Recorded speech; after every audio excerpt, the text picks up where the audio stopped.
Hi, welcome to the NASCAR and NBC Podcast. I'm your host, Nate Ryan, here with a special edition of the NASCAR and NBC Podcast. We're doing a roundtable this week. We thought this would be a great way for NASCAR and NBC to launch its season. We start in Nashville this weekend, 20 straight races to the end of the 2023 season.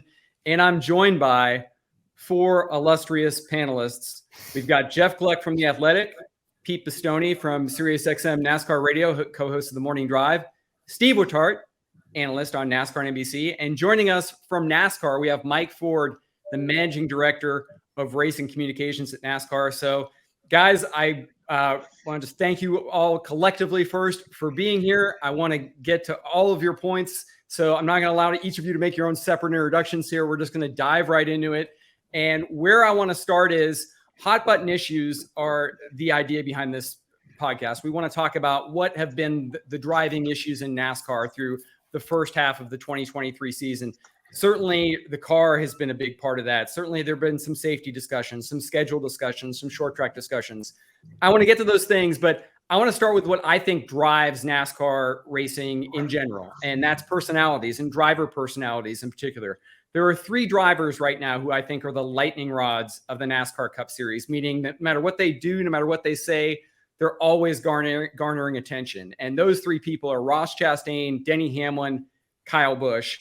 I want to get to Busch in a little while longer here, but first I want to start with Chastain because even though, Stevie, Ross Chastain hasn't won in more than 40 races, Ross Chastain has been very much a big part of the 2023 season again. He's led the points a lot. He's been in some high-profile run-ins, some incidents.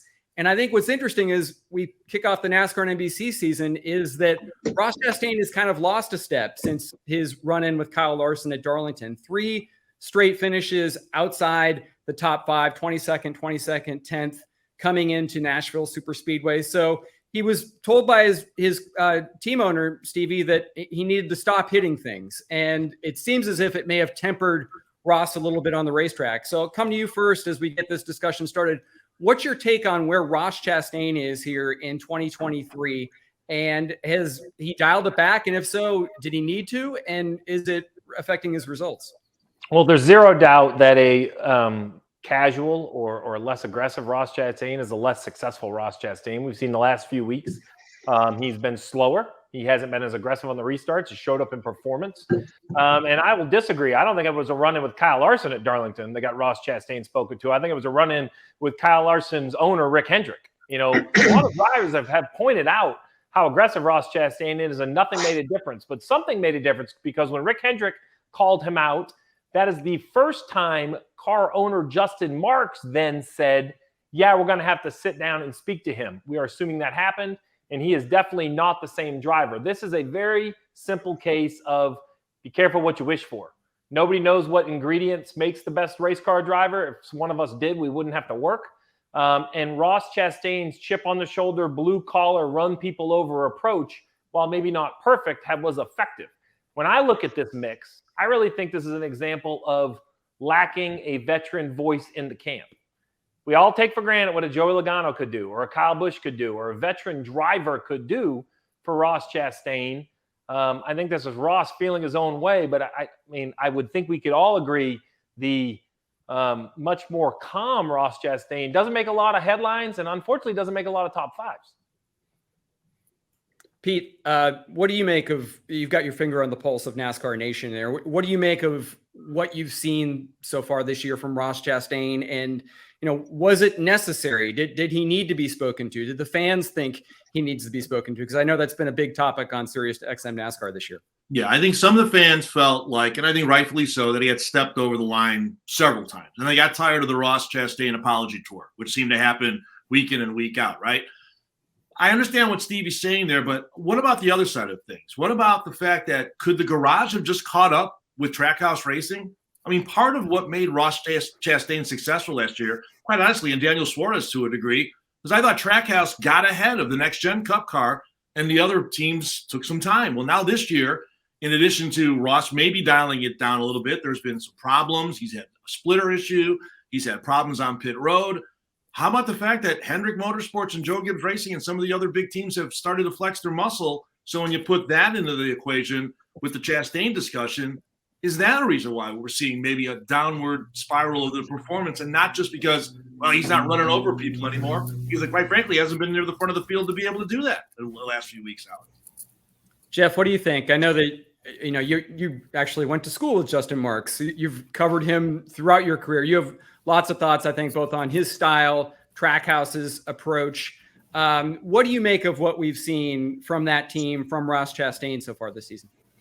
First of all, I think it's a little bit of a mix of what both Stevie and Pete were talking about. I do think that he's probably trying to temper things a little bit and back things down. But the degree to which he seemingly lost speed has been such a drop-off. Like, it would be one thing if it was like, you know what? He's running like 7th now when before he was running, top 3. But like to go from pretty much being in contention regularly and having fast cars every single week to like, oh yeah, I'm back here in the 20s and I'm a complete non-factor. Like, can that really be a driving, can driving style make that much of a difference? I almost find that like too hard to believe, but maybe it could be possible because the margins with at which these guys compete are so fine and you have to be so on it and so at the limit. Maybe that does account for that, but it just seems like it could maybe be just sort of coincidental timing. I mean, it is very odd, certainly, right? Like, because even that Darlington race, I mean, he's right there going for the win. And then all of a sudden he has the talk with Justin and the comments from Rick Hendrick, and it's like, boom, gone. It's like, could that really have done it? I do hate one thing, and that's that Ross is in this position, because I really wish they would have just left him alone, because he's been great for all of us, great for the sport. Why would you take the one guy that everybody's talking about every week and is in contention constantly and ask him to change anything? I mean, to me, So Gluck, help me with that, though. Okay. That's my question. Why now? Denny Hamlin didn't make a difference. Kyle Larson didn't make a difference. I'm not going to list all the drivers because this podcast would be an hour if we listed everybody that was mad at Ross Chastain. So why now? Is it really Rick Hendrick? Is it really a business something in the background we don't know of? Like, something pushed Justin Marks to a different comment, right? Because he had, up until now, he's my guy. Whatever he does is fine. Not whatever. Let me take that back.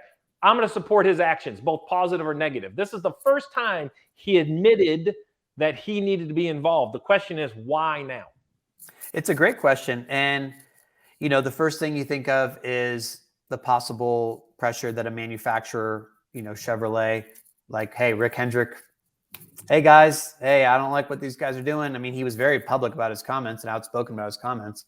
So that gets your attention. But I mean, I wonder, could it be a sponsorship thing too? Where, we know the power of sponsors calling up and being like, we really like your guy, but like, we also don't want to be in controversy like all the time.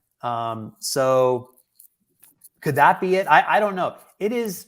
I think we have still too small of a sample size, Steve, to truly see where this is going. Because, if he comes out at Nashville and it's like, oh, his speed's back or whatever, hey, it's Trackhouse's home race kind of thing.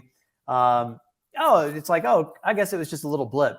But if it's like, if he never sees this speed again the rest of the year, and it's like, what happened to that guy? That's really, that seems to be a definitive turning point in some ways. So I really don't know, I guess. Well, I will make a comment real quick to your point about, can a driver make that much of a difference?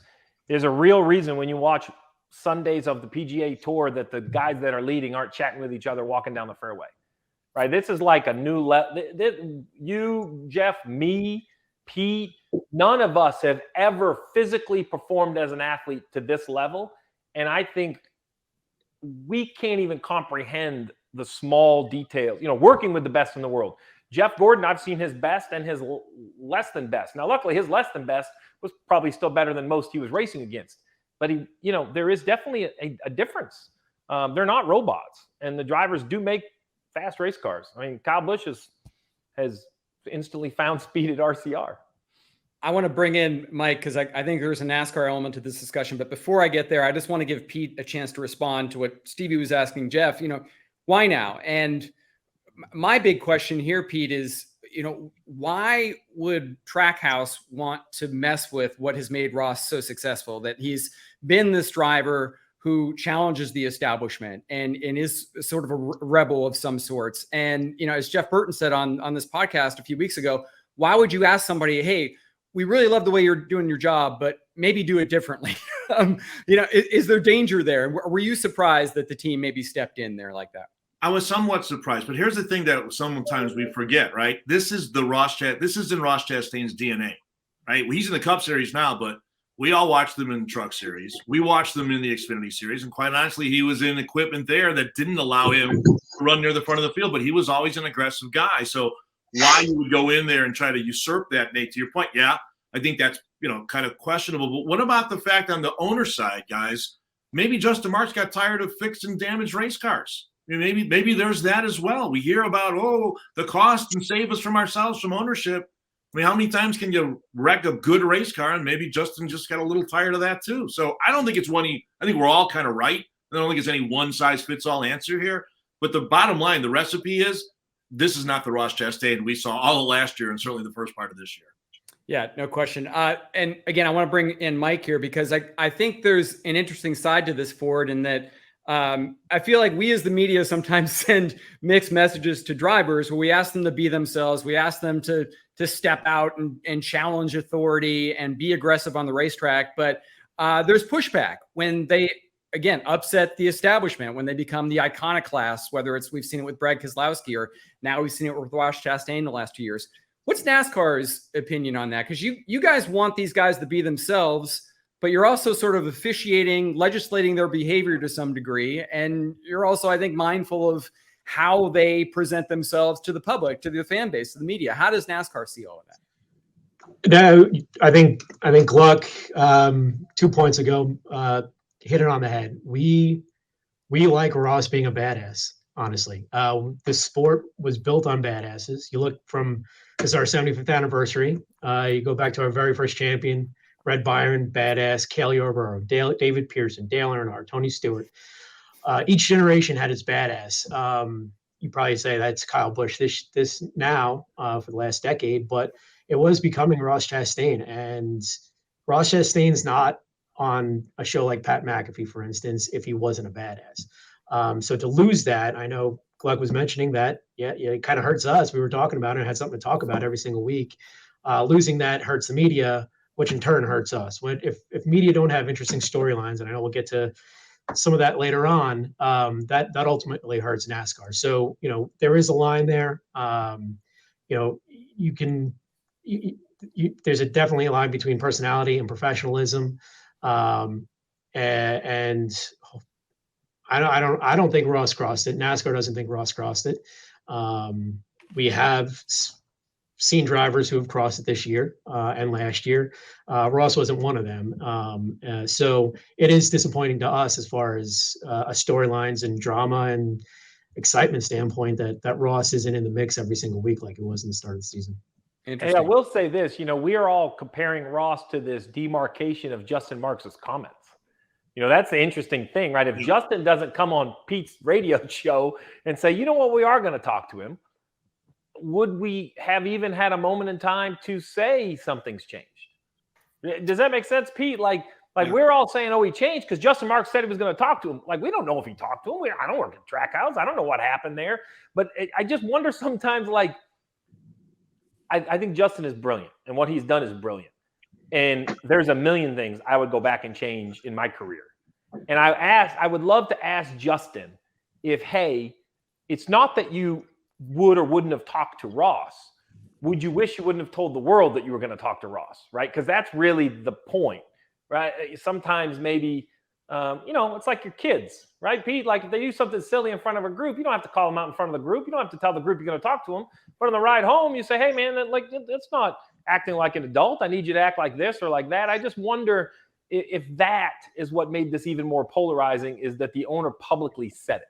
I agree. I totally agree. But we love that on Sirius XM. We want, just like what Ford said, the radio's fault. I told you guys it was the radio's fault. It was the radio's fault the whole time. But we want that. But I agree. I mean, when he said it on Moody's show in the afternoon. I was like, well, why would you tell the world that? Why couldn't that just be behind closed doors? And I can tell you this again, I've been to Kansas and Gateway in the last few weeks. The Ross Chastain that I talked to in person at Kansas was different than the one I talked to at Gateway. He was really subdued, and it was a little odd. It was a little startling to me to see that guy that is a little more gregarious and such go from one to the other. So to your point, Steve, again, we love the fact that Justin Marks gives his time to our channel every week and doesn't hold back anything. But if I'm the team and the organization, you got to wonder, maybe that would have been better said behind closed doors instead of on national radio. To go to Stevie's point, I'll get Jeff's reaction on this. I mean, Stevie asked in his initial explanation here, answer, what changed? And to me, what changed is Rick Hendrick. Is Rick Hendrick being involved at Darlington? Justin Marks comes out the day after Rick Hendrick says, hey, if your driver keeps doing this, he's going to make a lot of enemies. And if you go back, and this was the third straight race where Ross Chastain had gotten involved in a wreck that Kyle Larson was caught up in. And, Dover, he hit Brennan Poole, and Talladega, he hit Ross Chastain, caused accidents that involved a lot of drivers. And up until that point, the party line from Justin Marks was, we've got your back, man. Like, we've always got your back. Trackhouse is putting up videos that embody the fact that this team, again, is the disruptors of the Cup Series. That's the brand that they're kind of spreading. So to me, are we oversimplifying it just to say that the most powerful team owner in NASCAR stepped up and said, wait a second, your guy is out of line here? Yeah, I think there's a couple factors there. For one, we don't even really hear from Rick Hendrick in the media all that much these days, right? Because a lot of times, because NASCAR has, they'll bring in some sort of team representative, right? But a lot of times it's Jeff Andrews and maybe it's Jeff Gordon. Rick doesn't always come in when his drivers win. So that was sort of like a coincidental thing right there, that he happened to be at that race and came in. And that obviously led to a big storyline. I think it was Dustin Long who asked that question. And another part of it is Rick obviously knows how to use his voice and what weight his voice carries at this point. I would guess that Justin, even through the radio stuff, is still sort of learning how to manage that high profile situation for himself as a team owner, where people are going to take one comment and it was, I don't think it was out of context or anything, but they're seizing upon a comment and saying, oh, wow, like this is an interesting thing that he said. And this suddenly it sort of goes on maybe beyond what he meant or intended. Maybe he didn't fully think, okay, what are the implications of this? So he's sort of on, you have two team owners on both ends of the media spectrum in terms of learning to navigate things. And maybe that makes a difference in itself. Interesting. I mentioned lightning rods. I want to get to the other lightning rod that we were going to talk about here. Denny Hamlin certainly has not been shy about expressing his opinion this year. As I get the smile there from Mike Ford, who's had his own interchanges with Denny Hamlin on social media. Of course, Denny Hamlin launched his own podcast this year, Actions Detrimental. I think he's probably the most outspoken driver in the Cup Series, largely because of this podcast. He had always been somebody, certainly since he entered team ownership the last couple of years, even more so, who speaks his mind. I'm wondering, though, what's the fine line between having passionate, smart, useful so-called takes and being overexposed? And I want to get Ford's take on that, but maybe let's start with Stevie. I mean, this is sort of a different era, Steve, in that, like you said, when you work with Jeff Gordon, he was this smooth, polished, savvy superstar, but he didn't have a podcast where he was talking every week. I don't know what the world would have looked like if he had, or if Dale Earnhardt had one. What do you make of what we're seeing now, where drivers have these new platforms to become such outspoken stars? Well, I'm going to apologize to Mike ahead of time, but I'm going to tell this is my opinion. You can't say you want the Ross Chastain badass behind the wheel and not accept the Denny Hamlin badass behind the mic. And that's just how it is. And totally agree. You don't have to like it. And I think it's okay if we don't. I actually think it's better if we don't. I think that Denny Hamlin has earned, in his position as a race car driver, with the number of wins he has, as a team owner, I don't think anyone can question his commitment to NASCAR with his actions, his money, and his time. So whether we like what he says or not, as long as it's an informed opinion, I'm okay with it. I do believe that, anyone with a microphone, us included, everyone on this call included, we have to be informed with our opinions because we can, no one likes untruths. That doesn't do anyone any good. But I think Denny's opinion is great for the sport, even as uncomfortable, or even if it doesn't move the sport forward initially. Like, even if it creates turmoil and headaches for me or Mike or Jeff, very rarely does progress happen without some hurt feelings. And every one of us on this call at some point are going to be the hurt feelings at the end of the Denny Hamlin. Mike, heck, it was himself, Mike, right? Like, Denny told us how he wrecked himself at Sonoma. That was a very important episode for me. I wanted to see how Denny called out Denny. And that helped me have a little bit more open mind to everything else he says. But he also told us how he wrecked Ross Chastain at Phoenix, which led to some reprimand from NASCAR, right, Ford? I'm going to let everyone speak before because I have an opinion on that. Well, he put the spit sanctioning body in a box. He backed him into a wall. We have Elton Sawyer with us every week on the morning drive, and Elton said it. Those were his words, and I agree. I don't disagree with what Steve said. I think it's great. I think it's great that Denny has a platform. I prefer it to be 7:11 a.m. Eastern time on Sirius XM NASCAR Radio, but having his own platform and his own podcast, I think that's fine. But I think sometimes when you say things, you're going to have to be responsible for the things you say. And in my opinion, that's the case of what happened in Phoenix. The thing we hear from listeners on our show, though, about Denny Hamlin, he'll never win a championship because he's involved with so many things. We've heard it forever, guys. And Denny has said many times that he thrives on chaos. Well, guess what? He should win a championship this year because we're only halfway through it, and it's been nothing but chaos for Denny Hamlin. Yeah, as far as the NASCAR point side of it goes, you look at Denny, look at Corey LaJoie, you look at Joey Logano. They all have shows or podcasts. Joe Logano has the Hour on TMD with you, Pete. Corey LaJoie has a podcast, and he has a podcast. We love that. That's great. What we don't like on those podcasts is if there's any fire ready aim type commentary. And when you are trying to fill an hour and be entertaining and speak your mind and try to give opinions, sometimes those opinions aren't always based in full fact. There's a lot of hearsay. I was talking to my guy. He told me this. What I think we want, and we saw it with Denny, and I think Denny would admit this because when he was crushing me about the passing stats, very minor thing, he was butchering the definition, how we do it, and it just went out there in the ether and without any kind of, any checks or balances there. What we'd rather is, and this is why I think Joey Logano is probably the best at it. He's on the Driver Advisory Council board, and so sits in on these meetings with Steve O'Donnell, Elton Sawyer, Ben Kennedy, Steve Phelps, Eric Jacuzzi, John Probst, and he hears John Padalecki on the safety side. He hears from the horse's mouth what we're doing. You have too many drivers, not too many, that's not fair. You sometimes have drivers that don't go into the hauler, don't attend the meetings, yet would love to give their opinion and do. And that's where we kind of step back and say, all right, we're okay with opinions. If you disagree with us, say it in the media. We're fine. We can live with that.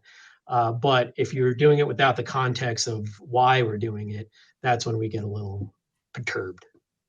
Well, Ford, you raised the point there, which I want to bring Jeff in on this because I think it's interesting.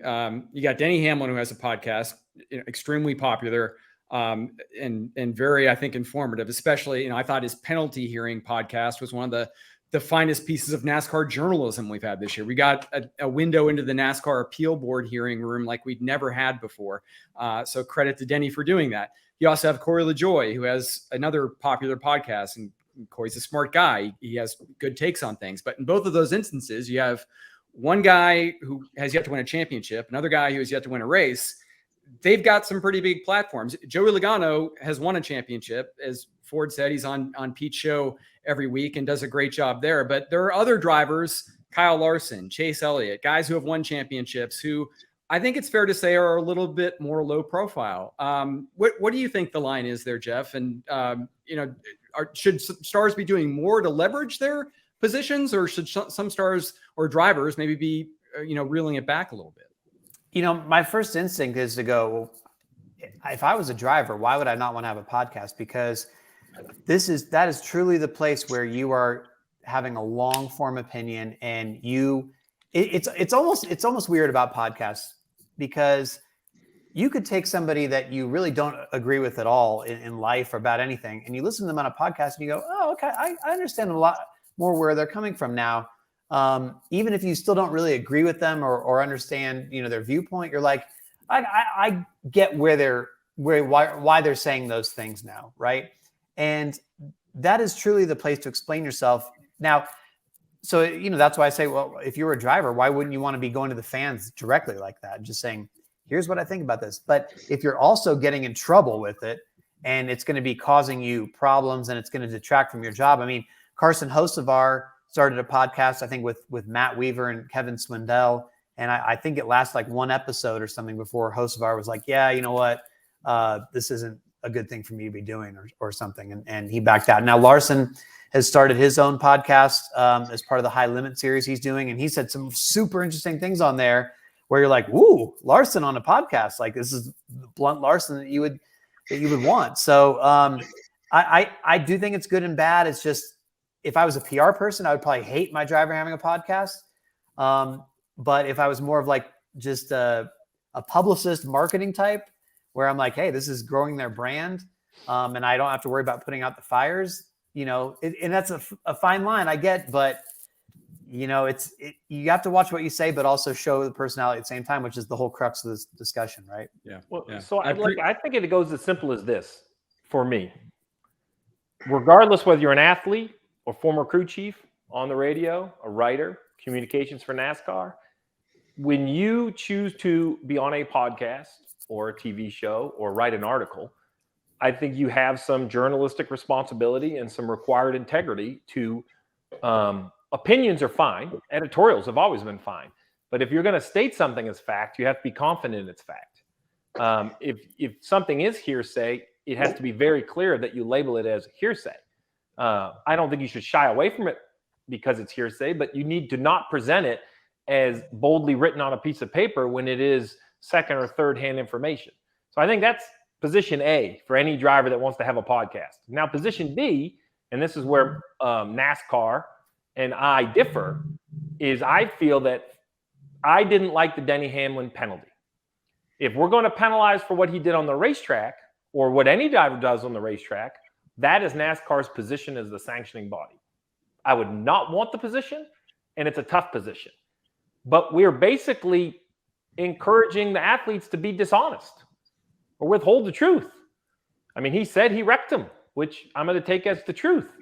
And I just don't believe driver comments should be the reason we are penalizing drivers for on-course action. It was either a penalty on track or it wasn't. Chase Elliott was still suspended, even though he said he didn't wreck. I'm struggling with who he decided to wreck. Hamlin. Hamlin, yeah, right in the mix, whether it was Hamlin. So I guess my struggle with this is I don't believe what they say in a microphone should be evidence, because that instantly, I want the star to be factual on, the rules and the this and the passing stats and all of those things. And I agree with their requests there. But then we are requiring or urging them to be dishonest, to not put themselves in a position for another penalty. That is the crux for me. I just feel that, whether it's right or wrong, I guess he got away with it, right? If he wrecked Ross Chastain and in the competition, and it doesn't even have to be on Sunday. I don't want to put NASCAR where they have to call it like on Sunday, but by Monday or Tuesday, like when that race's book is closed, then it's closed, right? Like once inspection's cleared at the tech center on Tuesday, that should be for actions on the racetrack and the cars, right? The entire event, the book is closed. That was my disappointment in this particular penalty, is I feel like as a media person, and I think of our pit reporters who have to interview these guys out of the media center, I don't want them thinking about what the penalty should or shouldn't be. I want them to tell us what really happened. And I don't believe we're going to get that. I believe we've got a lot of dishonest answers since the Denny Hamlin thing, or avoidance answers. And I'm going to support the drivers because they understand the game, and that is the struggle. I don't have a good answer for poor Mike and the NASCAR group, But that is where it becomes difficult for me to see these guys both listen, whether they're on a podcast or being interviewed post-event. Yeah. Well, I want to give Ford a chance to respond to that. But before I do, good catch there by Gluck. I did omit that we have gotten more Blunt Larson since the High Limit podcast. And it actually said something really noteworthy about Ross Chastain, possibly becoming the most popular driver in NASCAR. So, yeah, it has been cool to see more of Larson in that podcast. But Ford, to Stevie's point about drivers we're not getting that candor as much. How does NASCAR weigh that out?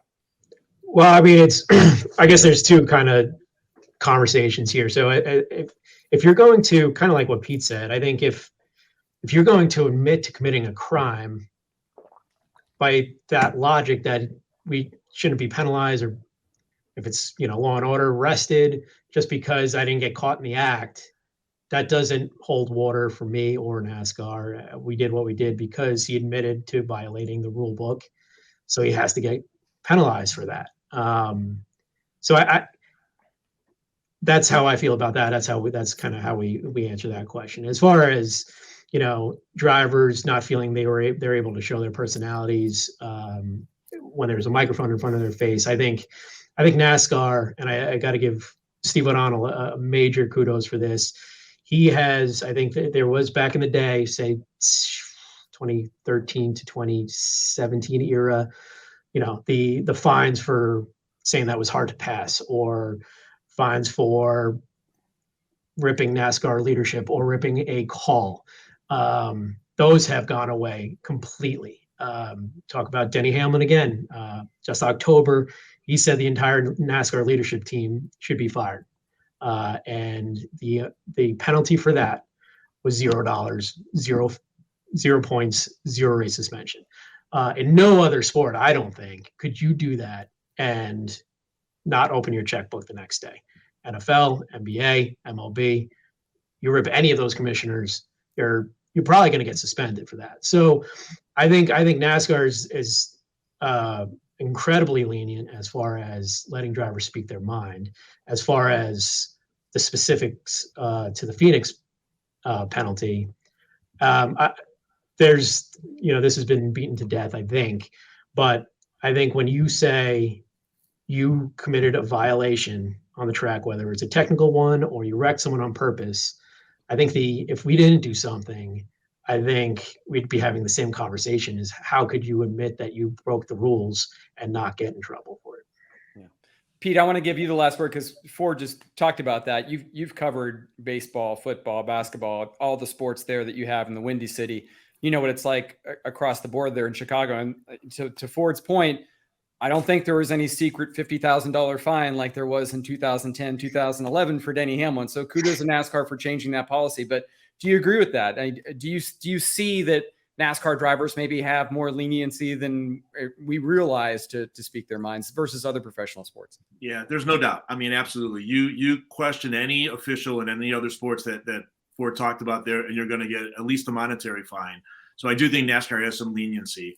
I think the thing, though, for the Hamlin situation with Chastain, though, that maybe brought it to a little bit more of attention on the NASCAR side was we talked a lot about safety, guys, last year. And Denny Hamlin was at the forefront of saying we need to get this car to be safer.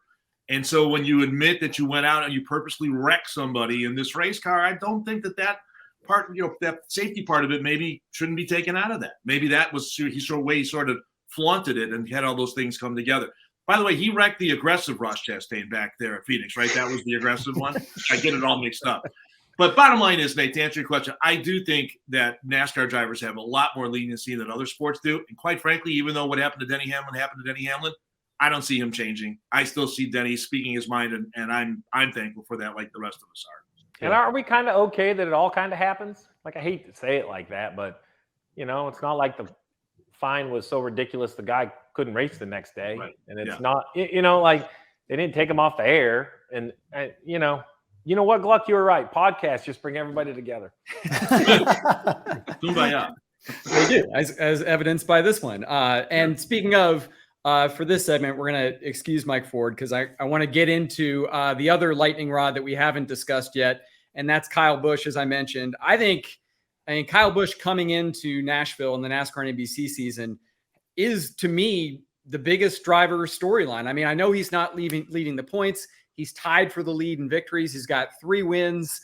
He's coming off the second at Sonoma, win at Gateway, coming into Nashville on NASCAR and NBC. So, Stevie, I'll start with you. I mean, I think that it's fair to say Kyle Busch has reemerged as a franchise driver in his first season at Richard Childress Racing, which hard to believe, but I think it truly was in doubt the last 3 years since his 2019 championship. His last 3 seasons at Joe Gibbs Racing, they just weren't up to par for the Kyle Busch that we've come to expect. So what have you seen this year with Kyle Busch? And not only what does it mean for RCR, but what does it mean, the ripple effect across the Cup Series for JGR and letting him go, for Tyler Reddick, who's at 2311 Racing, but Kyle Busch is really outperforming him in the car he was driving the last few years. What does all this mean? Well, so first of all, I do agree that I'm not sure anyone could predict the successful year he's having in the 8 car. And the reason is because this taper of a superstar's career is impossible to track or question.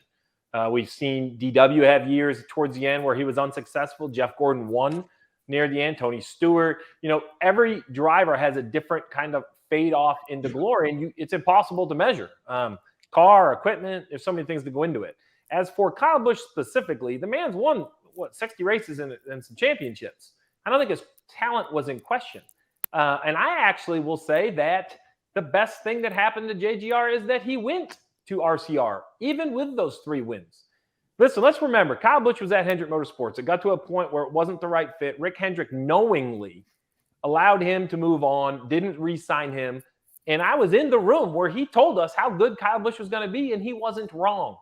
So even though the 3 wins are impressive, I think Coach Gibbs needed room for Ty Gibbs, needed room for Denny Hamlin, Martin Truex Jr., Christopher Bell. Sometimes, and Pete can connect this to other sports, and Gluck has seen it in a lot of different locations, all the best superstars on a court doesn't make the best basketball team. Everyone has to have a role. And I think, surprisingly enough, you have to ask yourself, is this the best thing that happened to everyone? Right? Is Joe Gibbs Racing going to be better long-term without Kyle Busch? Without a doubt, RCR is better. I mean, he is instantly, maybe all of us who were singing Tyler Reddick's praises, still a very good driver. Me personally, I definitely overlooked the RCR equipment. I definitely did not give Richard Childress Racing enough credit for what they were putting under their drivers. Xfinity, they're winning multiple times. Cup, they're winning multiple times. I mean, Gluck, it's hard to say. I know we want to focus on Kyle Busch, but this is more than Kyle Busch. This is Kyle Busch and RC coming together. 2 of the most no BS guys in the sport finding success together. Like, it's a match made in heaven that none of us could make, right? It's the craziest thing in the world. Yeah, I mean, like you said, it's sort of mind-boggling, because even if you look back at the start of last year, or even maybe a year ago this time, I'm not exactly sure what the timeline was, but to say that, he would go to RCR, I mean, that was one of those teams that you immediately ruled out, right? Because you'd be like, well, no, he can't go there. Like, they had the hold my watch thing, like they would clash, they would never work. Like, he's burned that bridge. Like that can't be an option. So the fact that they've even been able to give it a try and make things work, and now work so well and so successfully, it's very eye-opening, and it speaks to a couple of things, right? Like, number one, Kyle Busch hasn't lost it. Now you could argue that, and I think you made a great point, that maybe he stagnated or plateaued, and wasn't really able to, maybe he wasn't getting the cars the way he wanted at Gibbs. And I think that's a great point too. Like, I'm sure it's like, if you're Gibbs, you're like, man, I hate that we lost that guy, a guy of that caliber. But at the same time, what were their options? If they didn't have the money and he wanted X amount of dollars, and they tried to get sponsorship, tried, and they didn't want to let him go, and he left because the money wasn't there. Like, he did what he had to do. They did what they had to do.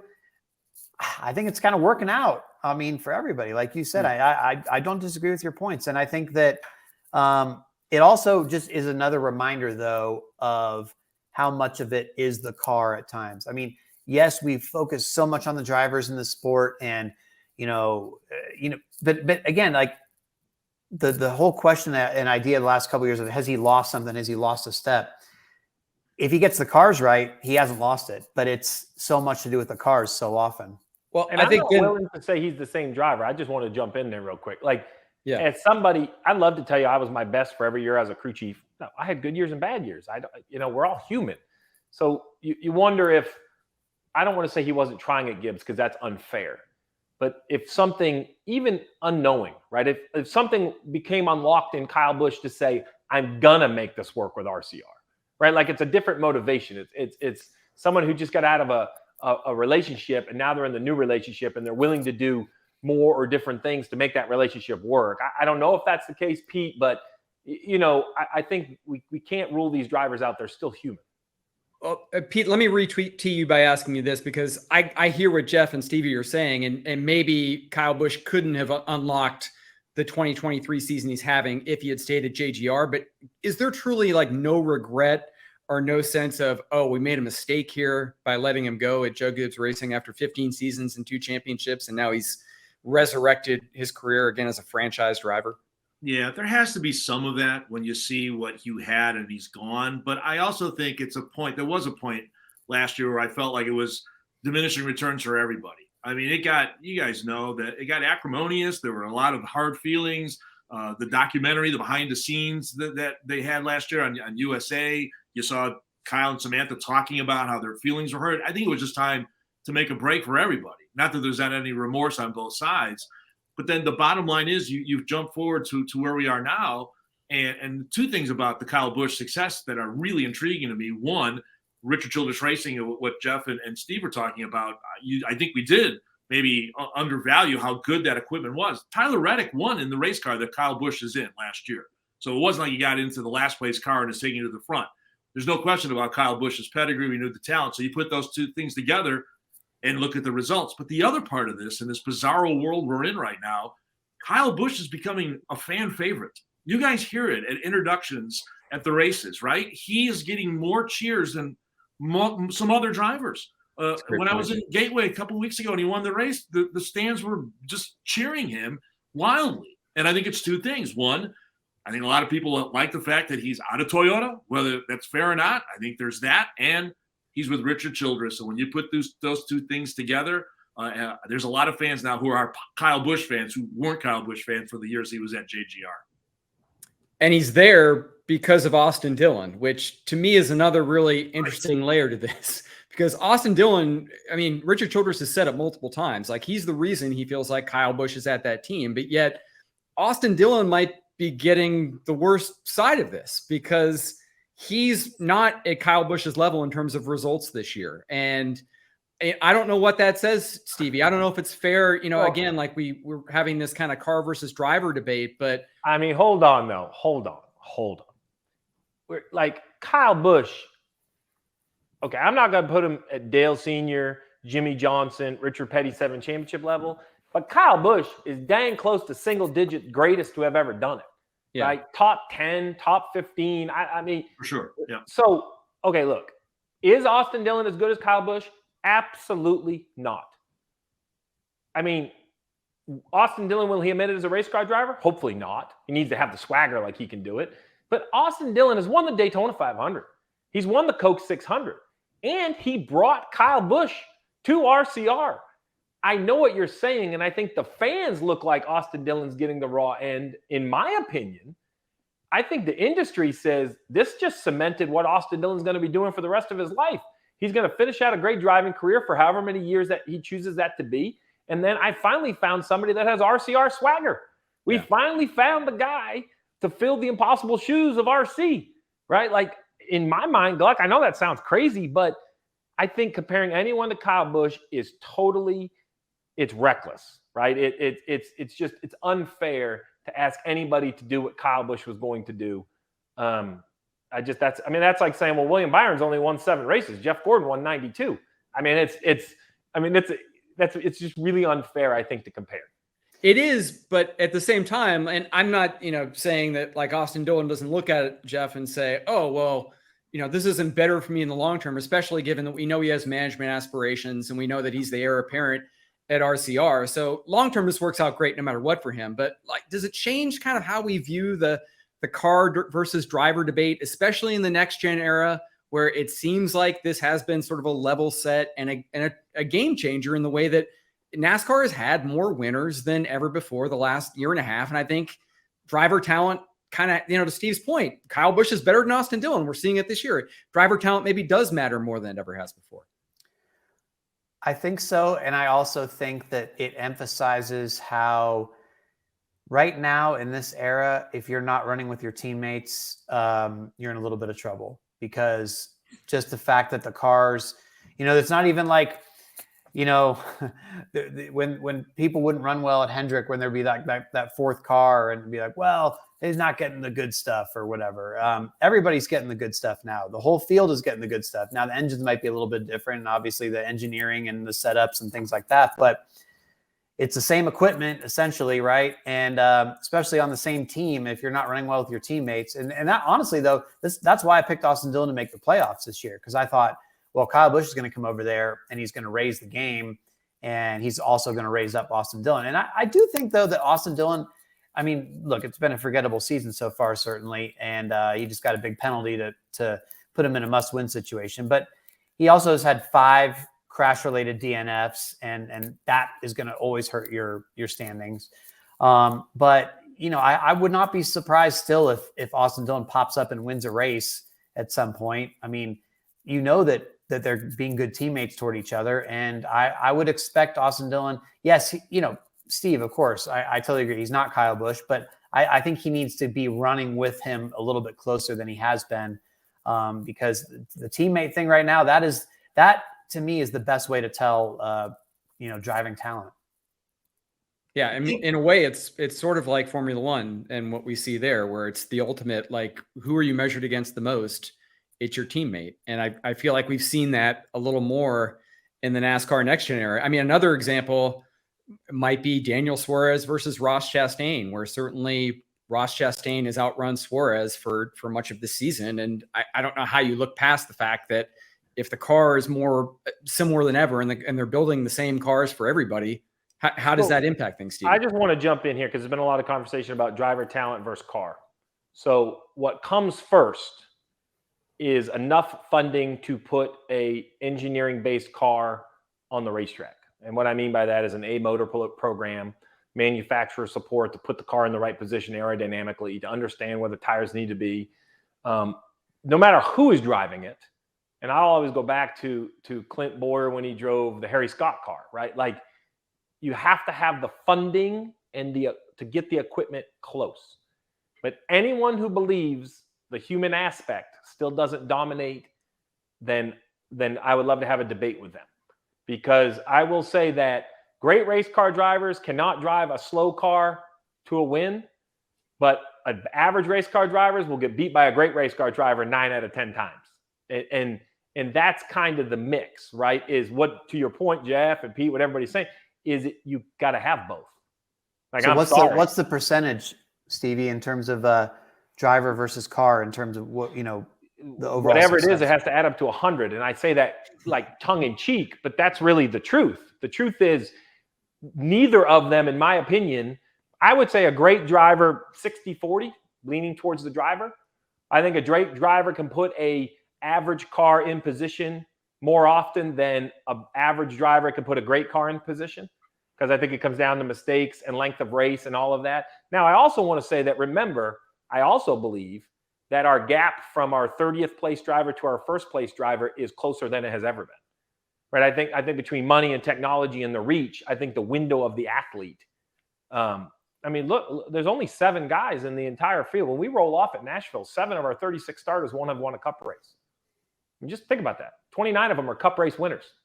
So, right? I mean, I guess that's my point. I can't think of another era in the sport where we had 29 winners rolling off each and every Sunday. So I can't say the percentage, but I can tell you this: you cannot win without a good driver. Now, they're all good on Sunday. Some are elite, but they're all good. Pete, your thoughts on that? I mean, you've been around NASCAR a long time. Your family's been around racing a long time. I mean, what is the right percentage? And does it feel like, to Steve's point, that it is more, maybe it's more wide open than we give it credit for? It is more driver than car than we think. Yeah, it is. I think it's interesting, though, guys. I feel like sometimes we shy away from talking about the athlete and the talent in this sport. Where if I'm doing a show talking about baseball, basketball, football, or hockey, I have no problem telling you that quarterback's better than that quarterback. Yeah. And that guy can hit a three-point shot and that guy can't. You know what I mean? And I feel like sometimes we shy away from that here. And I wonder why. I think maybe part of it is it's a more finite group of people here, right? If you talk about any other sport, there's 32 teams times how many people on a roster. So there's a wide range of people you're speaking of. So it's a little more concentrated here. But there's no doubt that driver talent matters. And I also agree wholeheartedly. And that was why last year was so fun for a lot of people, a lot of our listeners on our channel, because it was so wide open. And there were different winners every week. And we were getting 19 different winners, and we didn't know who was going to win every week. Now that we've gotten back to a little bit more normalcy, where the big teams and the resources that Stevie talked about are there and they're showing themselves, and when you have really good race car drivers in those cars, that's you're seeing double up, the triple that we are. But there's no doubt talent matters in motorsports to the degree as it does in other sports. But I don't think that gets as much of a discussion as the vehicle, as the machine does. I just don't think. I guess one problem that I've always had is, and look at the recent Sonoma thing, right, with Martin Truex Jr. Last year, Sonoma, Truex, total non-factor. Their car sucked. He couldn't do anything with it. And, because if you don't have a good car, like even the best driver can't overcome that, gets a good car, fast again in the ballpark at least. This year at Sonoma, wins like he always does. And you're like, oh, yeah, right. Joey Logano, right? Like, you look at the run he had like at Phoenix last year to win the championship. And then, it's like, okay, well, then he comes back to tracks like that and he doesn't have it because Ford's off this year or Penske seems a little down or whatever. And it's like, well, wait a minute. We were just saying, oh, yeah, Joey Logano, like this is going to be – he's on his way to this legacy and he's going to win all these races and more championships. And then if the car is far off from his competitors – it's not there. So that's why I keep thinking, like, oh, maybe it's, I don't know, 70% car, 30% driver. Yes, of course the driver. Because this debate you're having is yes. That's why Jack and Alex is so valuable. That's why Darian Grubb is so valuable. That's why Rick Hendrick is so valuable. That's why, like, what you're debating, there isn't an answer to. Like, that is motorsport. That is so beautiful because I think, like, I know this is a cliche, but hey, what percentage? I don't know. We have to have 100%. And I know that sounds silly, but and that's the point. Is let's look at it a different way. Instead of what percentage, let's just say they both have to be 50%. Okay, well, if either of them fall short, you're not going to win. It's really that easy. Because there have been winning cars that Martin Truex Jr. has made a mistake on pit road or restart. And there have been Martin Truex Jr. drove a perfect race in a car that couldn't win, and neither of them won. I think what I think is we don't give credit to success enough. That's what I truly believe. I believe remember the year that Harvick and Hamlin, I mean, they were going to run 1-2 if they didn't wreck each other every week. It was unbelievable. Yeah. I just think in the moment, we can't imagine how good that is. And we can't imagine how talented, like you just said, oh, well, he's back 4 times at Sonoma.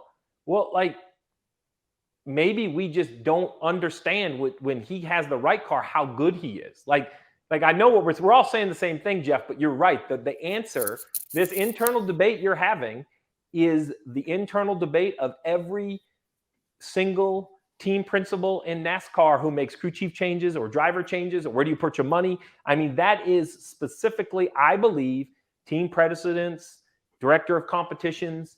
They may not be discussed like they are in Formula One, but they have as much or more to do with who wins in NASCAR than any of us realize. I'm scared. The problem is I'm gun shy now, Steve, because I feel like I've been burned too many times being sort of a prisoner of the moment and saying, wow, this guy is just super hot. They cannot be stopped. Like this driver specifically is doing something to elevate their game. And then they suddenly fall off a cliff or whatever, or the next year comes and they're just not the same anymore. We never hear from them again or something. And I'm like, oh, yikes. That was an ice cold take. You know what I'm saying? Race car teams are like restaurants. right? Like you must have on your hometown. That's the place. Everybody goes. A month later, you drive by and it's empty. Same chef, same menu. I just like what I say to everyone is this, and this is why we all love the sport. Because on Sunday in Nashville, 36 of them are going to line up and nobody cares. Nobody cares how many times you've won. Nobody cares if you're a championship. Nobody cares who you drive for.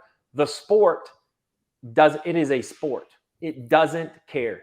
Corey LaJoie doesn't care that Chase Elliott needs to win. And Chase Elliott doesn't care that Martin Truex Jr. has won 2 races this year. That's what makes it, in my opinion, one of the best sports in the world, is it's truly a reset every single Sunday.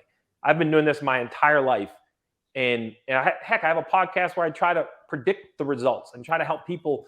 You know how hard that is. Like, how's that going for you, by the way? Mine stinks. How's yours going? Oh, listen, I'd like to tell you that our in-house bettor, my man, the Chopper's up 77 units for the year. Wow. So our predictions are better than not, but it is very hard to do. Gluck, you aren't alone. You're not the only one that's ever been burned by this optimism that you know what's going on. I was in the garage and knew what setups we had, and I still didn't know what the hell was going on. So it's okay. But remember this last year about Truex Jr., back to the car thing. Remember, he was flipping off his engine at Bristol. Remember that at the end of the year? How upset he was because he felt like he was getting inferior equipment. And David Wilson from TRD, Kyle Busch had the same problem. Came on our channel and said, boy, we let these guys down. It was a problem. So I guess the point I'm making is you still can't completely extract the machine and the driver being at the mercy of something that doesn't run, no matter how good they are. So Jeff, like last year, Truex Jr. was a non-factor in Sonoma, because Toyota was a non-factor for a lot of last year as well. So it's Steve's right. I mean, it both adds up to 100%. I think the equation just differs from year to year. It's different for each team. Yep. Like I hate to say it that way, but the reason there's not an answer because it's not the same for every team in the field. Yeah. That percentage shifts each week, different tracks. You go to your driver's favorite track, he's going to carry your car. You go to a place your driver doesn't like, you better have a pretty good car, right? Like it moves around. And certainly we've seen teams pushing the envelope this year with next gen, with the car. That's obviously been the topic of discussion here in the last 20 minutes or so. I want to bring Mike Ford back in because we're going to get into next gen a little bit more because it has been, I think, such a part of the narrative. I mean, we certainly knew it would be. This was, again, a game changer when NASCAR went to this model, this new model for how they were going to field race cars last season. This is year 2. I'll start with Pete because you have a NASCAR official on your channel every week. And I think that has driven a lot of this discussion about NASCAR wanting to change the culture. We've had more than $1 million in fines this year because of penalties to NASCAR teams, many of them involving the next gen car. And obviously NASCAR wants to, as you take a look at here, the part penalties have been issued this season. 5 right there, $100,000 fines to 4 Hendrick Motorsports drivers and Justin Haley for the hood louvers that we suddenly entered our lexicon this year for good or for better or for worse.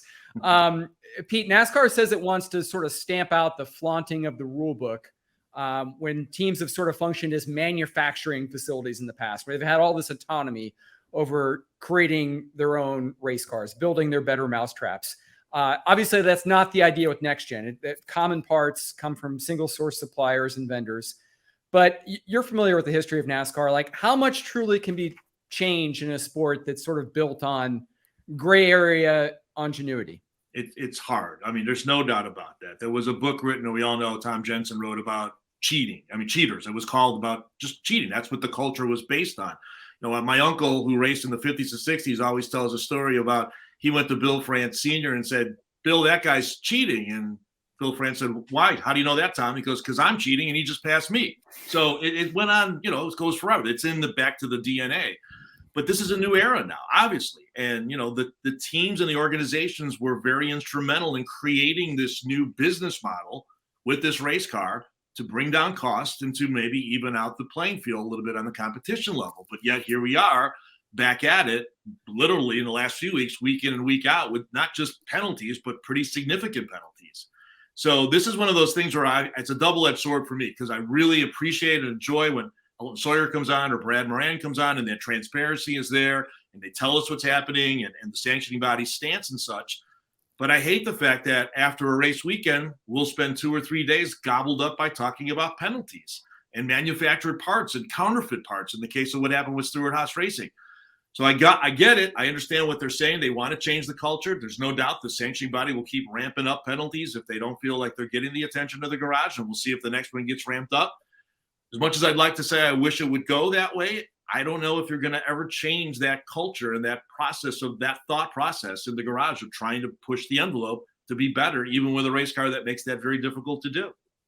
Yeah, and that's my concern as well, Pete, is that the narrative has changed a little bit this year. And in 2017, 2018, it felt like it was this constant drumbeat of the focus on midweek penalties. And I thought NASCAR did a really good job the last few years of getting away from that, and getting the narrative away from being too much about inspection. Like I said, I want to bring Ford on this before I get to the NASCAR side. I'll give Jeff or Stevie like your opinion on what Pete just said. Like, has the narrative shifted too much toward the car and inspection and penalties, or did it have to shift that way?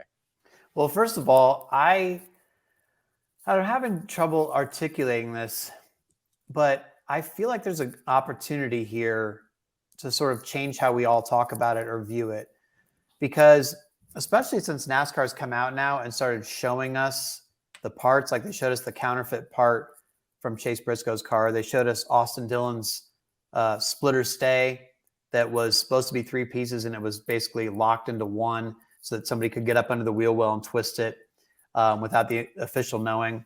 When I look at those things, first of all, I'm like, oh yeah, they were cheating and they got caught, and NASCAR doing what they're supposed to do. And I feel like thumbs up for that, right? NASCAR should be doing this. But I also think, wow, these teams are smart. And now we always hear, oh, the teams are so smart. They're so smart. We're getting to see it. This is sort of the first time that I can remember where we're actually being shown these pieces and saying, look what they did. We can see it. And I almost think that's an opportunity now to say, this is a very fascinating game of cat and mouse, which we all know has been going on, but the way that you can physically just, and it's so tangible. It's so much more tangible now. I kind of love it. And I don't think that it has quite the stigma, because it's like both sides trying to get, one side's trying to get them, the other side's trying to get away with it. And that's part of the game. And I think you could almost sell it that way. Yeah. Stevie, you were in the middle of that game. I see you smiling. So you must be enjoying hearing this, that we're enjoying seeing the scofflaws at work and learning all their trade secrets. Well, listen, statute of admit limitations. anything, Steve? I think the statute of limitations is run out. Go ahead. Nope. I heard statute of limitations is still enforceable, so I don't know anything about anything. But let me say this.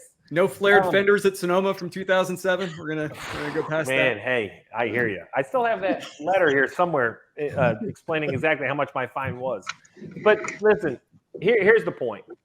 I think that what Jeff just said and what Pete said is exactly right.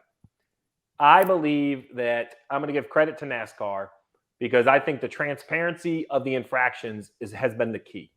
This is exactly what the 3 did. And once the appeals process was over, or whatever the timing was, Mike would know better than me, we just put the part on display like we used to 20 years ago in the hauler.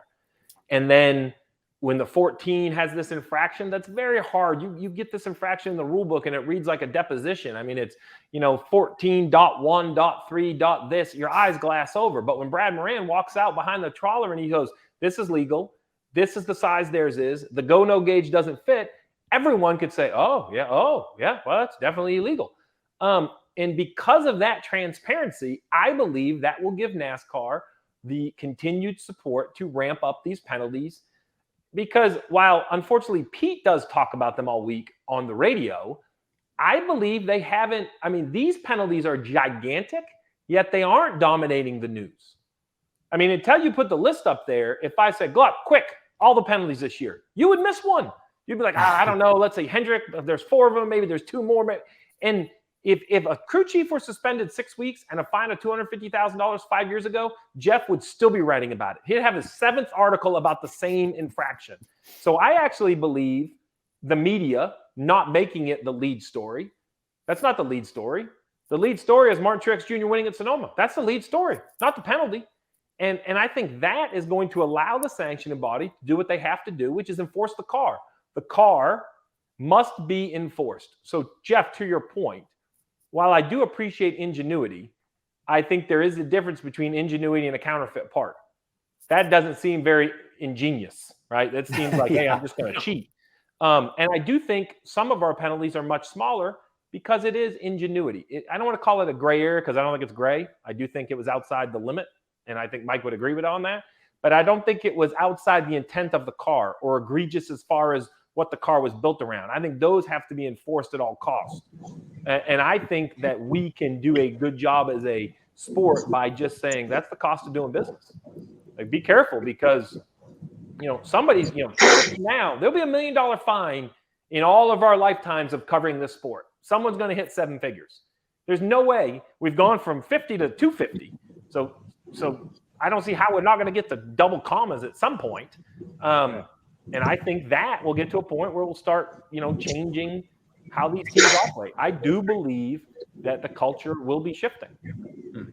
I don't know if I'm ready for that kind of fine inflation yet. Give me some time to absorb 7-figure fines and maybe some time for Ford to absorb it as well. So Ford, there you have it. We've laid it out for the NASCAR response.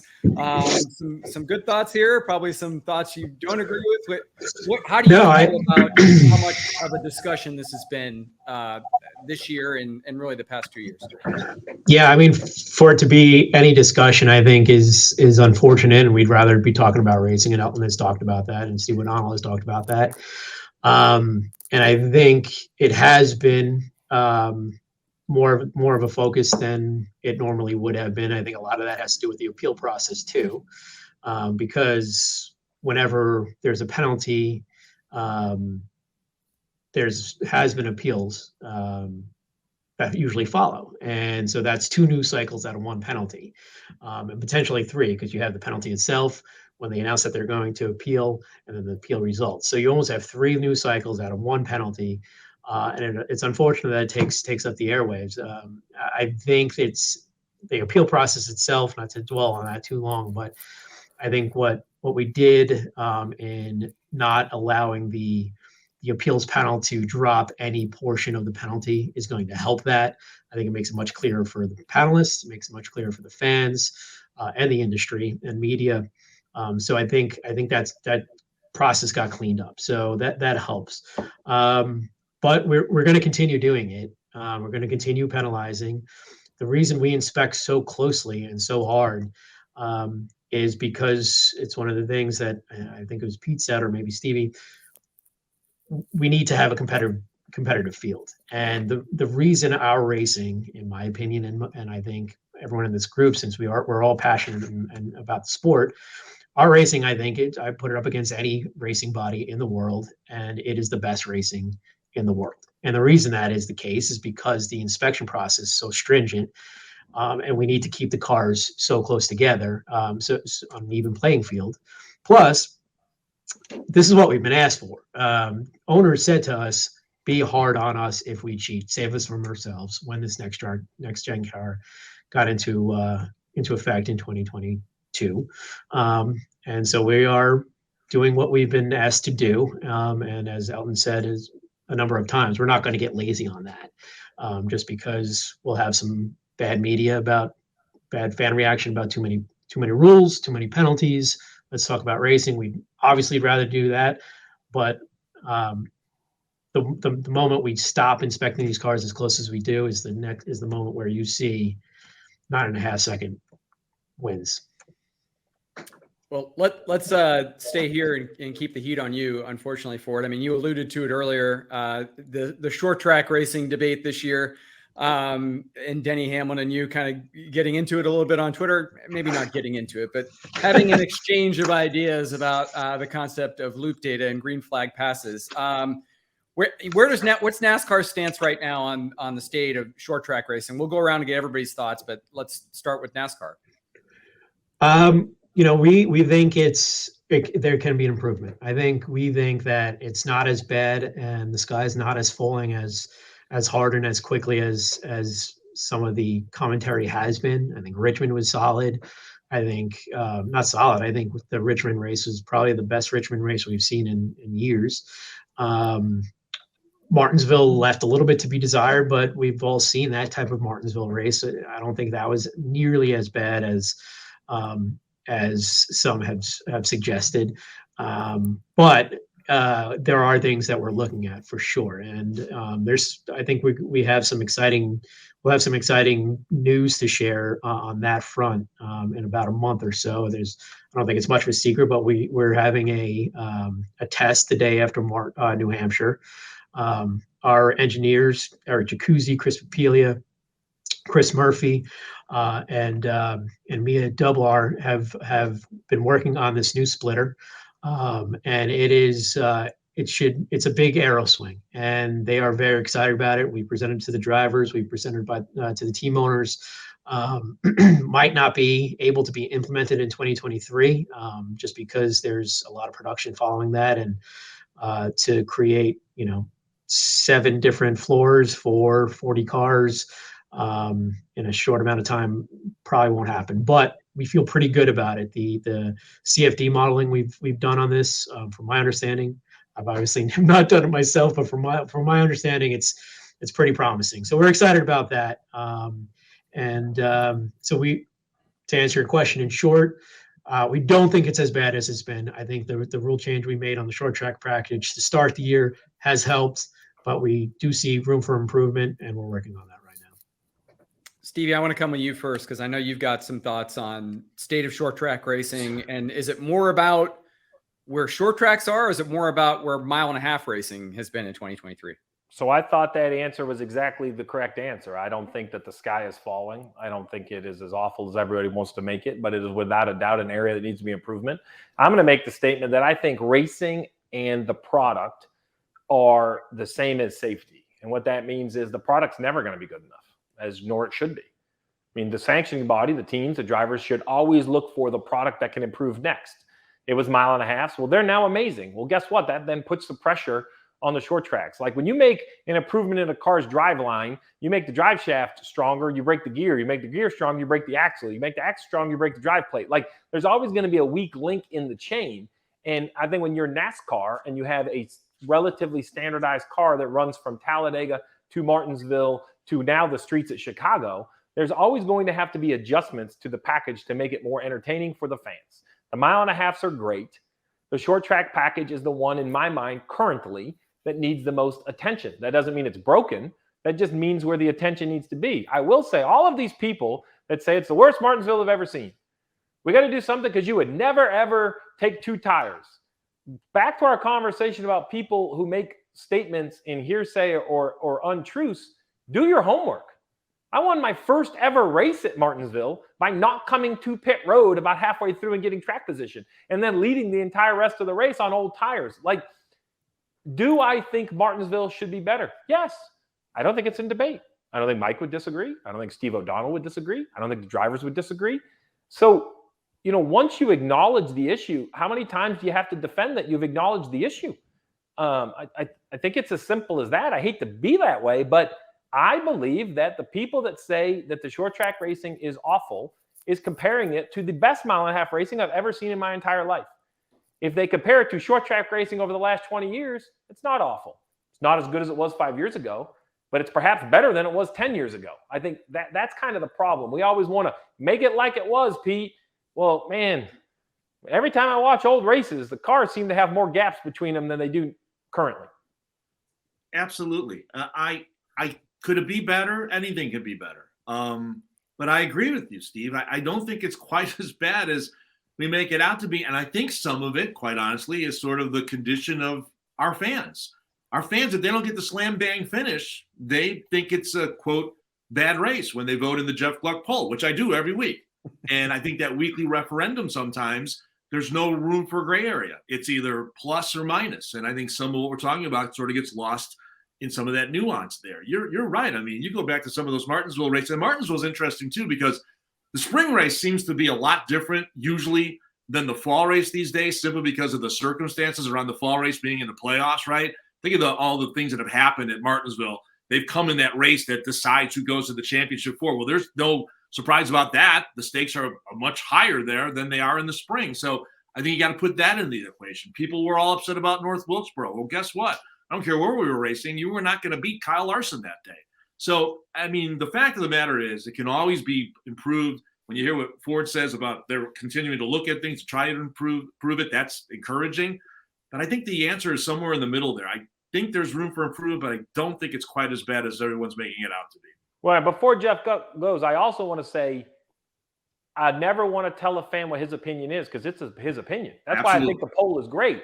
But all I'm going to say is because a race was not entertaining or bad to watch or low in the poll doesn't mean the tire was wrong or the engine was wrong or the rules package was wrong. We have a responsibility on television to make it entertaining.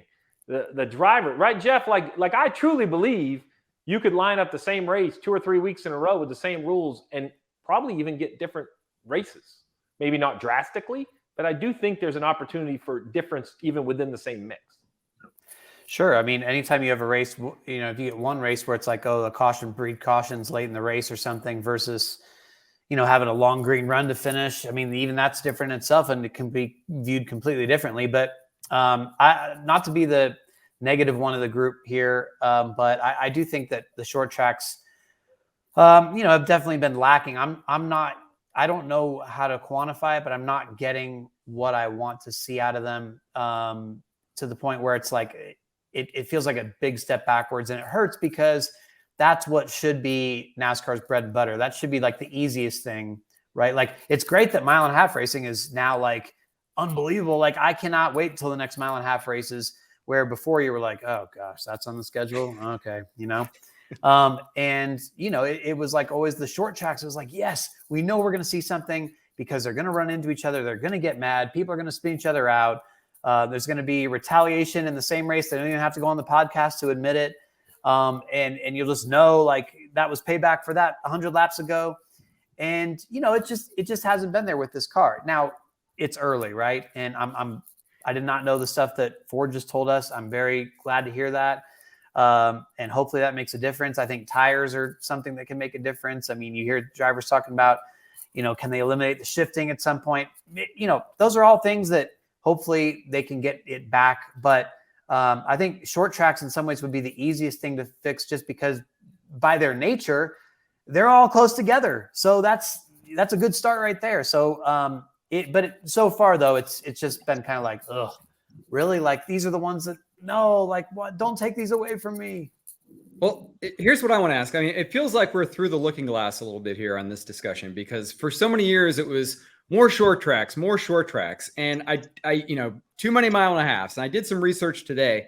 We're at the fewest number of mile and a half races that NASCAR has had in the Premier Series in more than 2 decades. We're down to virtually 7 mile and a half races with Las Vegas, Kansas, Charlotte, Texas, Miami. Atlanta still has 2 races in a mile and a half, but it's really a super speedway race. It's a Daytona Talladega classification. It's not really a mile and a half classification. So does NASCAR need to consider maybe rebalancing the schedule? And especially when you look at the fact that, NASCAR and NBC's second race will be in Chicago, a street course for the first time ever in the Cup Series. 5 other road courses this year. There's chatter that potentially another road course in Montreal is under consideration for 2024. Is that what needs to be the next discussion here is a rebalancing? And, Ford, you can weigh in on this as well because you're a part of those discussions at NASCAR. But does NASCAR need to think, as it seems to be so much more nimble and proceeding at a dramatic pace that we've never seen before in terms of evolving its schedule? Evolving is not even a good word. It's more revolutionizing its schedule, it seems like, every year. Should they look at just rebalancing the entire schedule and reapproach like, we need to go to these tracks because this is where the races have been good and this is where the car matches up best versus these other tracks? I think the answer is maybe. It's not a yes or no. So when we look at the schedule and Ben Kennedy lays it all out, there's 3 different things we look at. One is the racing good? So that to your point, what you just said, that's a big part of it. 2, are the stands filled? And then 3, does it serve the market? Are we serving the right market? So, when we moved from Road America to Chicago, one of the big reasons was having 2 tracks within an hour and a half to get of each other in the Midwest when you already had Gateway on the schedule didn't feel right. So we don't look at that graphic is super interesting. I bet I would be willing to bet that Ben Kennedy probably doesn't know about that graphic. I couldn't recite those numbers to you because it's not really what the philosophy is for us. It's great racing, filled grandstands, and serving the right market. And so when you look at how many road courses there are, how many 1.5 mile tracks, and short tracks, so we look at that, and then we also look at what if we wanted to expand the schedule. Are there racetracks that can serve a NASCAR Cup Series race? And I guess North Wilkesboro has proven that you can do that with the drop of a hat. But I think that is probably an anomaly as far as racetracks go. To answer your question, I think if we see road course racing, and whether you like Sonoma or not, say. I don't know what Ben Kennedy or Steve O'Donnell or Steve Phelps feels about Sonoma. I haven't talked to him about that one, but say they didn't care for that. And I thought Coda was fine, but say Indy Road Course in Chicago and Watkins Glen and the Roval are less than they were back when Marcos Ambrose and Brad Keselowski were beating and banging on the last lap of Watkins Glen. If we start seeing that road courses aren't scratching the itch and the fans aren't coming out or watching on television, then yes, I think that you will see a rebalance. But the fans really answer that question. And before I get everybody else's thoughts, I just want to, for those listening on the podcast, the audio version, for just referring, we've got a graphic here that we're showing that shows the breakdown of the schedule. And again, like when I did the research earlier today, guys, I was surprised I knew that there was an uptick in street and road course this year. There's 6 of those. That's virtually 16% of the schedule. But when you look at how many super speedways there are now versus 1.5 mile tracks versus short tracks, and really 5 true short track races, 6 super speedway races, because there's the 2 Atlanta races plus the 4 at Daytona and Talladega, and 8 races at these mile to under 1.5 mile tracks like Phoenix and Dover and Darlington, Gateway, Nashville, New Hampshire. What are, I'd start with you, Stevie. What are the thoughts on going forward where NASCAR should look on that schedule area? So I love change. I love innovation. I love to hear the 3 buckets they use to measure where we should be going, but I think racing should be at the bottom of the bucket. And while that sounds counterintuitive, I think that it starts with the stands. If the fans come, much like Jeff Gluck's poll, who are we to tell the fans they like it or don't like it? If they spend their hard-earned money to come to the race, then I'm good. Let's go there. The sport should serve the fans. The second thing is the markets. The sport should serve the fans, yet the markets, which is then the sponsors. The reason I believe racing should be last is because I don't believe it's consistent enough to be a metric you should measure. My point is, right now, the old Texas would be breathtaking, in my opinion, in the new car. With a flatter 1 and 2, I don't know if it matches as good as, say, Charlotte or Vegas for racing. So the reason I say don't use that metric, Pete and Jeff, is because, you aren't making that racing decision in a vacuum. At the same time, you're changing the car and the tire and the rules and the this, which is great. I'm not saying don't change those things. So the reason I think that the racing should be the least is because I believe that the sport can create good racing at about every style of venue. Maybe not the first time, maybe with adjustments. I think that I have yet to see a racetrack that just is impossible to put on a good race.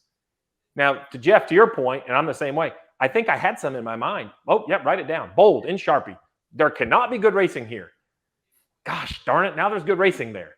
So for that reason, I just think racing should be the last one. Now, that doesn't mean it shouldn't be considered. And that doesn't mean you might even take a pause for a year while we develop the package and then go back to that racetrack, right? But I don't want to write. I think we are so bold to write things off. When I look at the schedule, it's real simple, man. We get, 36 races. What is there? Probably 10, 12, 14 races that I think are pretty bold and shouldn't move. But I think every year there should be 3 or 4 nice highlights on the schedule. And they should continue to move and go. I love the Coliseum. I think it's good. Do I think we should do it for the next 20 years? I don't. I think eventually it'll be, the other race out in LA that starts the year. It was amazing when we did it, not taking anything away. But when the polish goes away, go somewhere else. I think Chicago is more than just a street race. It's more than just Chicago. It's more than just a new fan base. It's the concept that we can take the sport anywhere. A venue can be created, and I think that could change the entire concept of the schedule. I think you have a great point here about chasing the racing. And like, let's say just in a total hypothetical example, right? Let's say NASCAR had been like, you know what, short tracks, new car, not working out. Let's load up the schedule with other tracks, and let's kind of reduce the short tracks, or let's not even look to go there as much, or whatever, right? And then the change that Ford was just telling about earlier, like let's say that's sort of like this magical thing, and it makes short track racing better again. Well, all of a sudden you've tried to chase the racing at these places and try to form your schedule around that, like you were talking about, Steve, and it doesn't end up well. It just seems like you spiral down further. And I would even go back to like Atlanta as an example of that, right? Atlanta was that decision to make it a super speedway was made during a time when mile and a halves were not racing the way they are now. So, Marcus Smith and SMI, they go, hey, let's turn this into a super speedway. The problem with that is now you're like, oh man, wish Atlanta was the old Atlanta, darn, I wonder what that would have been like. Even if it had been repaved, I wonder what that configuration would have been like. So the whole concept of chasing the racing, I think that is, it's a really, really good point. But it's hard not to do at the same time, because you get caught up in like, I don't know, there hasn't been a good race at this track in the last couple of years, so why are we going there? And especially if then, like Ford was saying, well, if the fans, if you're not getting the attendance or the ratings or whatever, maybe that makes NASCAR take another look. But that can follow the racing sometimes, but it's sort of like a trailing indicator in a way. So it's tough. It's really tough. But I think you almost have to just assume that you're going to have good racing at all these places and just build around that and hope for the best in some cases. Yeah, there's so much variable with the car. I mean, I echo exactly what all you guys said. And by the way, if you're listening to the podcast, the graphic we put up, that was me and Gluck scratching off the Bristol dirt race. That's not what but the bottom line is, I think what Steve said and what Jeff said, these events, I'm getting that sense more this year than ever, that races are selling out. They're events when people show up. Again, Gateway a couple of weeks ago. I mean, it was a happening. Chicago, it's a home run already. I don't know what the racing's going to be like. Nobody does. But I mean, it's going to be a festival of 100,000 people in the middle of the third largest market in the country. That's what the sport is trying to get to more of. And I'm with that. I think when you chase the car, it's a slippery slope. For instance, road courses, great example.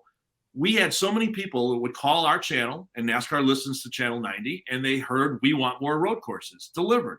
Well, guess what? This current car is more conducive to road course racing than the old car was. Those old tanks that were the generation Cup car before this one put on, I think, better racing on road courses because they didn't belong on road courses. Well, guess what? This car does. This car's got an independent rear suspension, and it's more conducive to sports car racing. It kind of has a little bit of that in its DNA. So the car is always going to change. I think you need to go to venues that have an opportunity to put the sport in front of as many people as possible, make sure those people have a really good time when they're there, have TV ratings be good for NBC. And I think those are the things when you make the schedule. And the last point, the variety of it, whether it's all good or not, you guys all have to agree that this is a heck of a better era than 5 years ago when you could just cut and paste the schedule from the year before, change a few dates, and we knew where we were going because the sport had to honor those 5-year track agreements.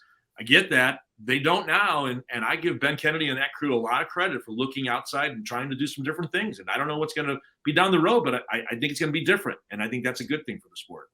Yeah, 100%. I really appreciate that NASCAR has been much more nimble, much more willing to embrace some new ideas, some new concepts. And it has been all good. And this discussion has been all good. It's been almost 90 minutes of NASCAR debate discussion, which I've loved, a little bit longer than I even anticipated. So we didn't get to everything I wanted to get to, which means we should all come back and do this at some point in the future. But until then, really appreciate Jeff, Pete, Mike, Stevie joining me here on the NASCAR NBC podcast. Thanks for being here, guys.